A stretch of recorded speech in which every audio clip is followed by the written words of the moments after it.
Alors Seb, toi qui aimes les jeux vidéo, beaucoup. Aujourd'hui, je t'emmène dans un donjon. Alors, chaque semaine, on a des libraires spécialistes qui nous font découvrir un titre. Aujourd'hui, c'est un seinen et ça s'appelle Glouton et Dragon. Est-ce que ça t'évoque quelque chose? Donjon et Dragon, bien sûr.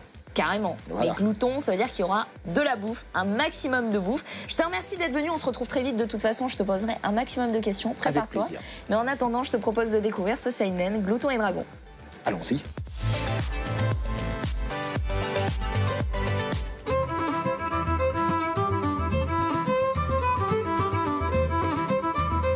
Le manga Glouton et Dragon est un véritable phénomène. La première série de Ryoko Kui s'est déjà vendue à plus d'1 million d'exemplaires au Japon et ne cesse d'engranger les récompenses. Normal quand on sait que le titre combine deux univers riches et fabuleux, ceux de la fantaisie et de la nourriture.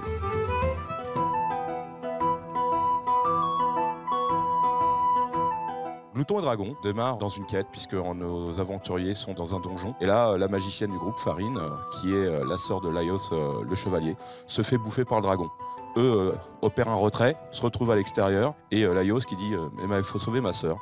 Ils se retrouvent à un moment donné donc, dans la progression de leur donjon sans nourriture, sans provision. Donc ils décident de chasser à l'intérieur du donjon en se disant qu'ils vont pouvoir manger peut-être les monstres qu'ils vont rencontrer.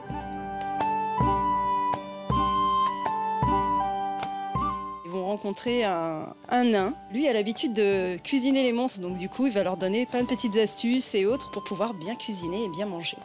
C'est inédit, c'est-à-dire que cuisiner de la bouffe de monstres, tout le monde le fait pas parce que c'est absolument rebutant et dégueulasse. C'est un peu le Master Chef en fait, mais à partir de trucs dégueux.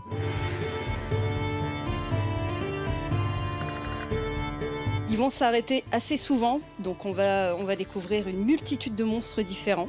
Tous ces arrêts, ça va aussi ralentir l'histoire parce que forcément ils vont devoir cuisiner, mais c'est aussi le but de l'histoire. Il faut le rappeler, hein, Glouton et Dragon, manger et monstres.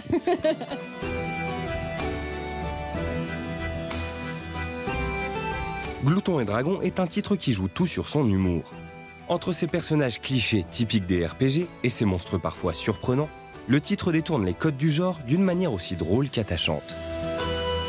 Ce que j'ai aimé, c'est l'ambiance what the fuck, c'est-à-dire un titre d'heroic fantasy où la cuisine règne en maître et c'est autant une aventure de dragon, de méchant, de magie qu'une aventure gustative.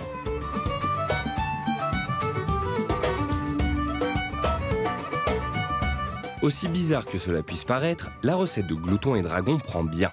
Il lui manque juste un peu de sel pour devenir absolument délicieuse et consistante.